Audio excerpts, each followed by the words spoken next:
This is episode 2 of Garbage Time. My name's Kevin. I'm Justin. Ryan. Yeah, we had a bit of a hiatus between episodes 1 and 2. Some stuff came up, but we're back. And some things happened around the NBA while we were gone. We on Friday we had a trade happened, a relatively sizable one, I think. Norm Powell, Robert Covington to the Clippers, and then Keon Johnson, Justice Winslow. Who was Eric Bledsoe. Eric Bledsoe, and then Second round pick. Yeah, and then the second round pick back to Portland. What do you guys think about that move? Yeah, so I understand the mentality for Portland. They save a good amount in luxury tax, I think, by just taking on or getting rid of those contracts. But I feel like they could have gotten a lot more in return because those are two good players, and I know Covington's on an expiring, but I feel like they kind of sold themselves short on that. Yeah, it doesn't look good when you consider they traded 2 first-rounders for Covington and Gary Trent for Norman Powell. And then they end up getting out of that Keon Johnson in a second-rounder. It doesn't look good, right? It's poor asset management. I think this has been kind of universally frowned upon for Portland, right? I think everyone thinks this is a bad move for them and that they got fleeced, right?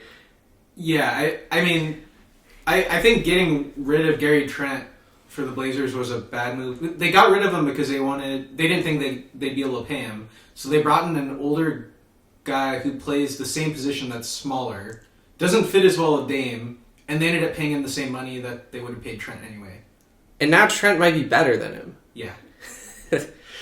Yeah, it's not a good look. So I think Portland, even Dame's made it known. I think they're just going into tank mode and get as good of a pick as possible.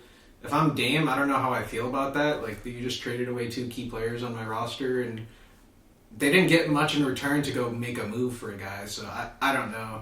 It's a little bit confusing on the Blazers' part. I mean, to be honest, I wouldn't be surprised if Dame just stayed with the Blazers anyway. That just seems like his thing where he kind of keeps I'm maybe I'll leave or something, but then he doesn't really do anything. He's like, I'm loyal to this team, so I don't know what the heck he's gonna do. There's part of me respects it, but part of me is just he just needs to commit one way or the other. He can't act like I'm being loyal to the team, and then he kind of makes these. I don't know. It just feels like he's not really being true to himself. He should either fully commit or ask out. But it feels like he's sort of in the middle right now. Yeah. What other moves does Portland make? They don't have much. See, that's sorry. I meant do they trade CJ and Nurkic too? Are they next? Maybe. I don't know. Anthony Simons looks good, so you figure him and Dame are your backcourt. So I think moving CJ makes some sense, but they've kind of missed the window where he was still really valuable. I think a team would still give some stuff up for him, but I don't think you get as much.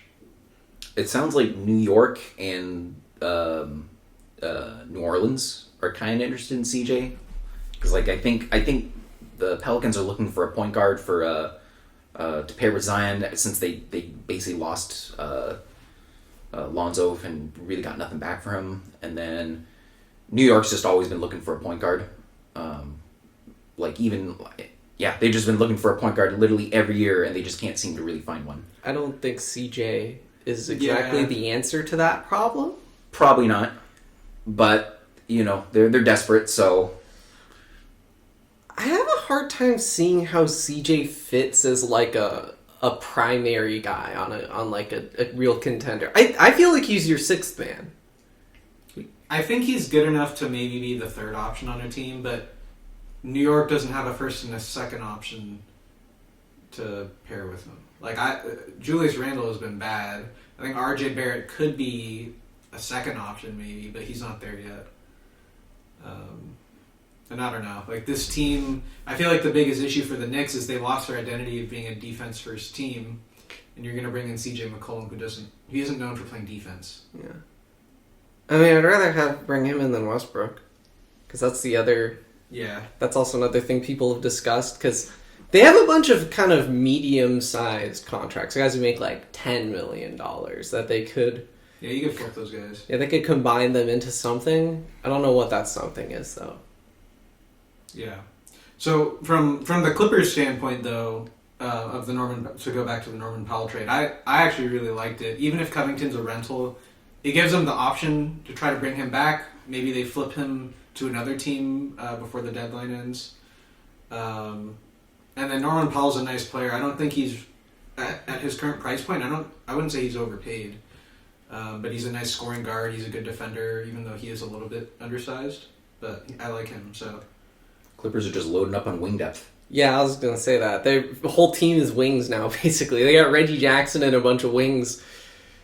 yeah, and there was also reports that it's seeming more likely that, well, quite definitely not, but Paul George may be ruled out for the rest of the season. So the thing I like is they were buying really low on both of those guys, and they're kind of building up an arsenal for next season. So I don't know if I would want to see the Clippers next year when they've got a healthy Kawhi and Paul George. Yeah, as Warriors fans, I think we can all agree that we don't want Kawhi and Paul George to play, kind of selfishly, just because the Warriors might have to play the Clippers in the first round. Right. But yeah, it was an interesting trade. I could see the reasoning behind both sides. I don't know. I didn't like it very much for the Blazers, but I understand why they did it. Clippers kind of just they just keep making a lot of like nice little signings and stuff. Like outside the obviously the big signing Kawhi Leonard and Paul George, but like they getting Serge and like getting Reggie Jackson and stuff, and like I think they do a pretty good job of like. I mean, some of those signings haven't They don't always work. Serge was supposed to be a big pickup, but he's been hurt pretty much his whole tenure as a Clipper. Although they couldn't really account for that. No, you couldn't, but it's still like it hasn't worked out quite as expected. Like I think at this point you were hoping the Clippers could have at least reached the finals. Yeah, I guess at the time the Serge signing at the time was nice because he was still looked at pretty favorably, and then I guess it didn't quite work as well as they wanted. I can't really get a read on if Serge is still good, honestly, because like he played well in that Lakers game, but he's just been in and out of the lineup, and he's been struggling to get play time because of Hartenstein, and obviously they still got Zubats. Yeah, no, I mean I think the Clippers have made some good signings. It's just it hasn't materialized yet, but I do think when they finally get healthy, they seem like they have the chemistry that they were lacking in that first year. And assuming health, I think they should emerge as one of the top 2 or 3 teams in the West next year. So I guess the next probably address like the playmaking thing next. Yeah, they I mean, I'm not the biggest fan of Bledsoe, but he is a point guard, so they're really just left with Reggie Jackson, and then beyond that, they're just doing it by committee at the point guard position. So yeah, I think going and getting a guy. I mean, we've talked about, they've got some larger contracts that they could go move. I don't know if John Wall is someone that. I don't know if you're willing to take on that big of a contract, but he could be an interesting look that you could buy low on in terms of the assets you're giving up. Schroeder, would he be an option? He could be, but I think he's going to look for more money. He's not going to be on the mid-level next year. I think Schroeder's kind of in the similar mold to Reggie. Not in the way they play, but in that they're score first guards, not really playmakers. Yeah, I agree with that. I think he might be a little bit redundant with Reggie. But Reggie's better off ball because he's a better shooter. Yeah. Yeah, I don't think there's a huge number of like playmaking point guards that are available right now. Yeah, I mean, I think they could take a flyer in Kemba. Like, Kemba hasn't looked great in New York. He's not the sole reason why they've been mediocre this season, despite what their benching of him earlier this year, but they could buy low on him. Like, he was an all-star a few years ago, so it's like, if it works out, cool. If not, then it's not a huge deal. Imagine if the Clippers had someone like Malcolm Brogdon or like Kyle Lowry. That's kind of the guy I'm thinking of, right? They don't need like a star, someone who's just like to kind of set Mike Conley, someone who can just kind of set the table. He's not really like a primary option offensively, but who can score a little bit. Yeah, someone who you feel pretty comfortable with running the offense and just facilitating the guys. Like, they can get theirs, but they can also make the open pass. Yeah. We had one other trade, the Cam Reddish one to the Knicks. Yeah, so a little bit of time. I mean, it's been a few weeks since that trade happened, so we're a little bit behind on that. But on paper, I really liked it for the Knicks, right? Because they gave up Kevin Knox, who was fully out of the rotation, and then I want to say they gave up a pick as well. I don't know if it was a first or second, but you're basically swapping two pretty recent lottery picks, and then that pick goes to the Hawks. On paper, I thought it was great for the Knicks because I'm a big fan of Cam Reddish. But somehow he's not even in the rotation in New York, so I don't fully understand that move. I don't get why he's not playing either. It'd be one thing if they were really good and they gave him a shot and he just didn't look good and maybe he has to develop some chemistry, but they're not even in... I don't know if they're even in the plan right now, so I don't think they are. I think they're 11th right now. Yeah, so if I were them, Cam is super talented, why not just give him a look? I don't know if they gave him more 10 or 15 minutes. Yeah. Honestly, I would... Okay, would you just pull Fournier and Randall out of the starting lineup and start Cam and Obi Toppin? I don't think you could fully pull Randall. I think he makes too much money. I think Fournier you could. He could be a decent six-man because he just... he could still score. He's a complete liability defensively, but he could be nice in that role. And then Cam just gives you more defensive upside and... Well, just upside, period. Quentin Grimes is another option to start in place of Fournier. He looks, from what I've seen, he looks like he could be a nice 3-and-D guy. But, yeah, I don't know. It seems like something's... I don't know. I'm not a huge fan of Thibodeau as a coach, to be honest. Yeah, I've always been a little bit lower on him than other people. I know he won Coach of the Year last year. But I don't know. He just grinds his guys into the dirt, and he's more of an old school guy. He's also just kind of inflexible. He doesn't really make adjustments, and their offense is just so bad to watch. It just doesn't really flow. There's not a lot of movement. A lot of isolation, chucking really tough shots. Yeah, it's just really stagnant. Yeah. So yeah, I don't know. I think the Knicks. I like the idea of getting a player like Cam Reddish. He still hasn't really figured it out. I don't know. I'm not sure at what point I'm willing, if I'm just gonna give up on him, because I've been a Cam Reddish believer. And we've seen flashes of it, when he's gotten more minutes in Atlanta, I think it was Game 6 of the East semis or East Finals last season, where Cam, in the game they got eliminated, he was the one guy that felt like he showed up for the Hawks. Yeah, he played well in that game. Yes, he played well under pressure. So I think it feels like his mentality is different than when he was at Duke too. He seems I don't know, he's got more of a chip on his shoulder. So I think you just have to give him more of a look, and the Knicks haven't really done that yet. And considering how mediocre their season's been, I'm a little confused why. Yeah, they're not winning anyway. What do they have to lose? Yeah, and it's not like he's some undeveloped 18-year-old player. He's been in the league a few years. I feel like there's no harm in at least trying him out. But Nick's gonna Nick. Yeah. For the Hawks, though, it feels like it's been a bit of an addition by subtraction sort of thing. The chemistry seems way better. Yeah, I feel like it felt like they maybe could have gotten a little more for Cam. Mm-hmm. But I think I don't think Cam's a cancer to the locker room or he's a bad guy. But yeah, I think they had too many mouths to feed, and it was throwing off the hierarchy of the team. There was a logjam at the wing because they had so many guys that they needed to. In addition to Cam, because you had him, you had Hunter, Herter, Bogdanovich, Gallinari.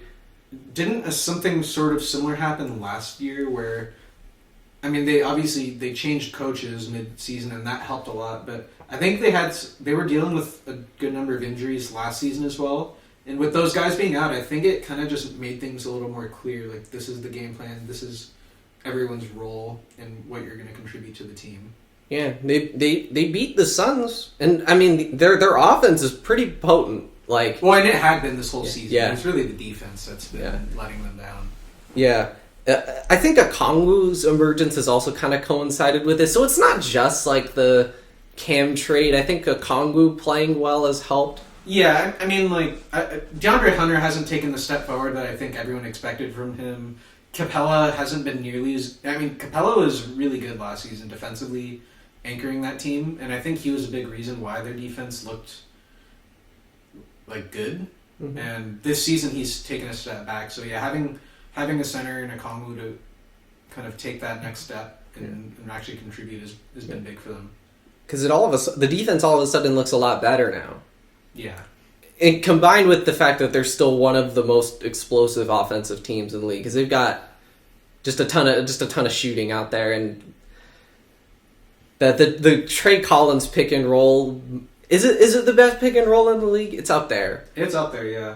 All I'll say is if they end up with like a 6-7 seed, I definitely do not want to play them in the first round if I'm in the East. And things are shuffling a lot in the East. It's really close, so. Yeah. I'd be curious to see if teams will like try to tank to get out of that matchup, because I think the Hawks compared to like the Celtics or the Raptors, I think they're a much tougher matchup in the playoffs. Or the Hornets. Yeah, or the Hornets. Yeah, they scare me a lot more than the other playing teams. Yeah. Imagine could they pass the Nets? I don't know, the way the Nets are kind of spiraling out of control. That seems like a bit of a stretch. The Nets are still pretty talented. I don't know. I just there's so much talent on that roster, at least in the upper part of the roster, that you feel like they'll turn it around or at least get things somewhat back to normal. But how do you feel about the James Harden rumors about him not being that happy with his role on the team and stuff, and like he was expecting to be like he was thinking that, oh, I'm joining a super team, and then with KD out and Kyrie not playing home games, it's like, oh, it's just like I've been on the Rockets again. And it's like, you know, like all these talks about like trading him for Ben Simmons and stuff. I'm getting mixed signals on the reporting for this, because I'm seeing like, oh, he's not happy with the Nets, and then I'm also seeing like, you know, he's not thrilled about Kyrie, but he's actually not as mad at Kyrie as you would think. Which is weird, because he's mad about the fact that they're not a super team, supposedly. But then Kyrie is the reason that the stars aren't together. And poor injury luck. But so then shouldn't he be mad at Kyrie then in that situation and not the Nets as a team? I think he's mad at Kyrie, and because the Nets are giving Kyrie favorable treatment, he's mad at the Nets organization. That would be my guess, right? Because Harden's coming from a team where he was the guy, right? He had his jersey retired in a strip club. Like Houston was like his city. He was the guy in Houston. So he went from that to now he's, not that he's an afterthought or anything like that, but Kyrie's sitting out half the games, and the Nets are basically saying, oh yeah, just play whatever you want, Kyrie. Right? So I could totally understand why Harden's mad. It's just interesting because the Nets gave up a whole lot to go get Harden. Yeah, James is all like, where's my preferential treatment? Yeah. So I don't know, man. So far this big three in Brooklyn has not looked good. It's been, I mean, I guess it's been a failure, right?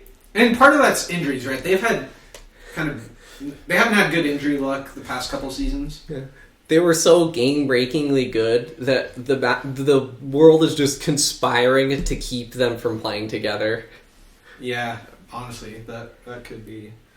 Part of me feels a little bad for KD to have to deal with this, but part of me also doesn't. Because, I mean, we've known who Kyrie is, right? Like, it feels like every team he's gone to, he's kind of, I don't know, imploded. So the grass is not always greener, evidently. Yeah. So, I don't know. I think it makes things real interesting and spicy for a team like Philly, who they've been on record, like, they've got their list of 25 or 20 guys that they'd be willing to trade Ben for, and you've got to imagine Harden's on that list. And so now it sounds like there's talks that they could discuss a potential Ben for Harden trade before the deadline. I'm hoping it happens. If it happens. If it happens. Are the Sixers the favorites in the East? Yeah. You think so? You think they're the favorites if it happens? Embiid is playing. I mean, he looks like the MVP right now. And you put a top 10 player in the league on that team with him. and they're not giving anything up because Ben isn't playing anyway. What are the second in the East right now? Or I think they've dropped, but the standings from first through fifth are like a game. It feels like it changes like every day. One day I look and I was like, oh, the Heat are one, and then the next day I look, I was like, oh, the Heat are fifth now. I'm like, what? How did that happen? Yeah, I mean, but Embiid is just imposing his will. Like, he's doing whatever he wants in these games, and it feels like he has a very different mentality than he's had the past few years of his career in the league. So, I think Philly needs to go all in. Right? They're one of the few teams that hasn't cashed in on their picks to go get a guy like Harden. So, you throw Ben, Matisse, a pick or two at Brooklyn, like. I think that's a pretty good return if I'm Brooklyn. And Ben, in theory, kind of fixes some of the problems that Brooklyn has, where their defense just hasn't been as good. It looked better last season despite not having defensive personnel. I think they kind of overperformed in that regard. But this year they haven't looked as good. And the offense hasn't been as world-beating as we expected. But I think Ben, being a facilitator, he can help with some of those woes. Thibault would also give them like that defensive wing that they're kind of missing right now. Yeah, I mean, you're adding two of the best perimeter defenders in the league if you get Ben and Thibault. Like, that's pretty impactful. So I think it's there's not often where you get a trade, especially with a superstar, or let alone two. Well, maybe Ben's not a superstar yet, but when you've got stars in a trade like this, it's not easy to have like a win-win both ways. But it feels like that could help resolve a lot of problems for both these teams. Ben does seem like he fixes some of the... Assuming Kyrie plays, I don't think they need Harden's creation. Like, they don't need all three of them, right? Like, in terms of, like, the offense. If Kyrie is actually playing home and away games and KD gets healthy, those two alone is an offensive system. Like, the other three around them on the court don't even matter. Like, they can just ISO and they can... Plus, Patty Mills, Joe... Well, I heard Joe Harris might have to get a second surgery on the ankle, which could be pretty big. That could be rough. I mean, that's a key piece they've been missing, too. So...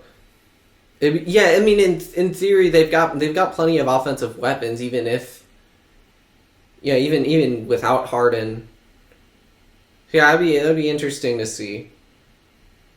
So, we switch to the All-Stars. Yeah, I think that's enough trade talk for today. Yeah.